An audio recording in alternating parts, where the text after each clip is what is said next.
and make it much easier to account for the travel of these mysterious visitors. Suppose these mysterious visitors were simply part of an advanced culture here. I think we have the same thing in problems today. There are still areas in this planet right now where it is very dangerous for strangers to go. There are still primitive peoples who have no idea whatsoever of civilization and have never heard of it. And in spite of the tremendous spread of our way of life, there are large areas which have not been touched, or so lightly as to mean very little. If in a more ancient time, most of the planet consisted of comparatively primitive peoples, and the last of the great Atlantean diffusion, Poseidonus, was an isolated island, separated by water from practically all other areas on Earth. Most people living in other parts of the planet would have no knowledge of it. Or if they had a knowledge, it would only be a legend. And perhaps the legend is responsible for another series of interesting beliefs. The World Mountain, Olympus, Asgard of the Nordic peoples, the whole series of the demigods who walked with men, the individuals who had apparently supreme power. Montezuma bowed down to them, and they were Spaniards in armor, and Montezuma believed from reports that these men were centaurs, half man and half horse, and was not able to understand that these men were riding horses, which the Indians knew nothing about.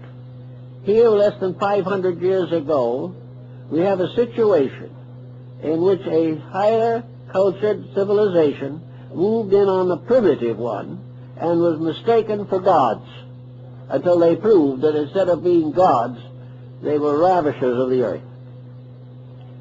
So in that type of thinking, we might also find a source for much of our religious thinking. These mysterious priests of the serpent of the city of the sun. These priests were undoubtedly wise in the mysteries of life. The ancient rites and mysteries of the Greeks and Romans and Egyptians, the secret and esoteric teachings that have descended to us from unknown antiquity, may very well have originated among the esotericists of Atlantis. There also seems to be quite a little evidence to the effect that when the great decision was made and the gods decreed that the Atlanteans had destroyed themselves and must be removed from the earth, that prophets arose among them in those last days before the end. And these prophets warned the people that they had disobeyed the gods, that they had sacrificed all that was good for selfishness, avarice, and power. And these prophets led certain groups of the Atlanteans away from Atlantis and into what is now Europe and the Near East. These peoples survived. As this migration occurred at least 12 to 15,000 years ago, we have some suspicion that many of the civilizations of the Near East, and perhaps even of the Far East, originated among these transplanted peoples who had gone away from the cause of death. It is stated in the Atlantic story that a great number of the gods of Egypt were, we'll say, refugees from Atlantis. That the gods of the Egyptians were Atlantean deities who originally, perhaps, actually and physically lived as leaders of their peoples. In any event, the idea that the world was populated in one sense by refugees is not unreasonable.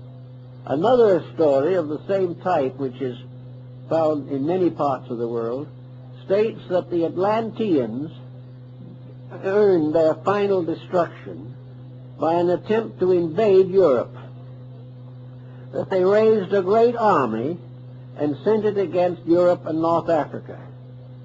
And this great army was on the march and was in these areas, claiming them, when the Central Islands were destroyed. Therefore, these armies could not return. There was no place to go back to. And many of them settled and mingled with the peoples of these areas to form some of these wonderful and mysterious civilizations which we have no real explanation for. We have very little explanation for how racial differentiation in recent times came about. The various anthropologists and so forth have charts showing what happened.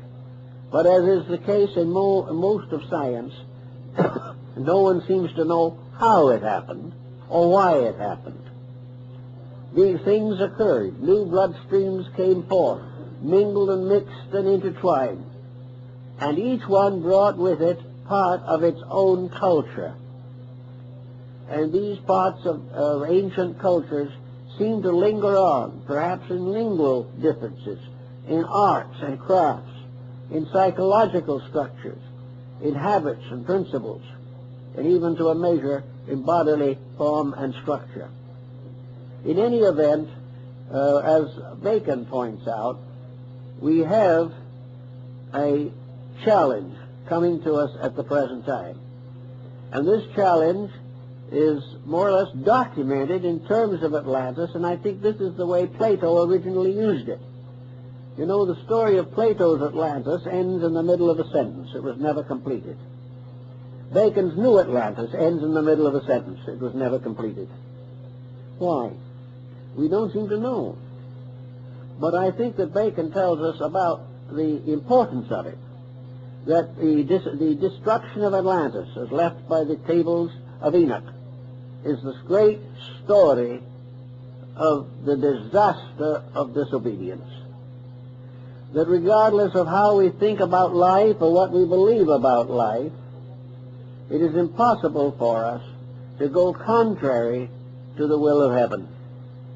Anything that goes contrary comes in the end to destruction.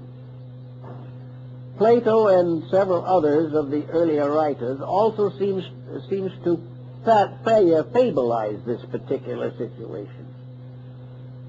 Atlantis may be the submerged self in each of us. This is an interesting possible thought from a psychological standpoint. The psyche may be that part of our nature which alone bears witness to its ancient origin. If there is a record of disobedience and penalty, that record is probably primarily descending within the structure of the human being himself. It is something hidden in his own darkness. It is something that may bring him fear. It may bring him conscience. It may warn him of the dangers of the abuse of power and energy. And if so, it may be the submerged part of man's own nature, that part which was lost because of disobedience to the gods. This may be the large, deep, all-spreading mystery of the fall of man, which has been also recorded in various ways among practically all peoples of the earth. Atlantis also seems to have a very great fascination for the psychologist and the social reformer. Is it true that a civilization existed long ago which knew what we do not know today? Is there something lost in our way of life because it disappeared under the waters of the Atlantic so far back in our story? Is it true that there were giants upon the earth in those days, mental giants, that had skills and abilities which they had derived from the studies of esoteric matters? Did black magic originate in Atlantis? It probably did, according to the Platonic discussion, because it was in Atlantis that for the first time man disobeyed the gods. And from disobedience fell the angels. The entire story of human progress, so-called, is today very largely a record of disobedience. The individual has broken the rules of life. Some people, having broken the rules of life, try to study esoteric matters, hoping to find the secrets of some strange magic of long ago. But if they are those who have broken the rules, and they are seeking a knowledge which they do not deserve, and which they do not have the character to use constructively, they could cause another deluge upon the face of the earth. Therefore, every effort apparently has been made in ancient times to protect the secrets of essential knowledge. There are records and legends and accounts everywhere of secret teachings, esoteric schools. There are accounts of ways by which the human being can develop faculties and powers at present beyond his capacity. The scoffer says the whole thing is superstition, that there are no such forces, but that isn't proven by scoffing. It is only proving by testing. I remember years ago, when I was in India, I met an old gentleman whom I make the hero of a book called The Guru. This old gentleman was a guru. I was never a disciple of his or anything of that kind, but I did know him. And we've talked about many things relating to the yoga, Vedanta, Tantra of India. These secret arts which are said to have been given to the world by the gods in ancient times. And in talking about it, this old gentleman was sitting there very quietly on a little white square like a sheet in his room in a little stucco house in Calcutta. He was sitting there in about 11 feet of his own hair. So I said to him, I'm going back to the States, and as one of the holy men of India, have you a message you would like to have carried to the American people? And the old gentleman, sitting in the midst of his hair, where it joined his head it was pure white, at the outer ends it was black, looked me straight in the eye and said, yes, there is. Tell the American people to be practical. That sounds like a very strange thing to say under the conditions. Because if there was anything that ever looked impractical, it was what he was doing. So I carried that question a little further. And he explained to me, he said, I would like to make a recommendation. He says, send over to us 5 or 10 of your best equipped scientists, the ones who have the greatest knowledge that your academies and schools, universities, and institutions can produce. Leave them with us for 10 years, and they will reform Western wisdom. We've built it all on the outside, when in fact we have failed in the greatest mystery of all, the realization that within ourselves are the secrets we are searching for everywhere else. And also within ourselves are energy resources which cannot be exhausted.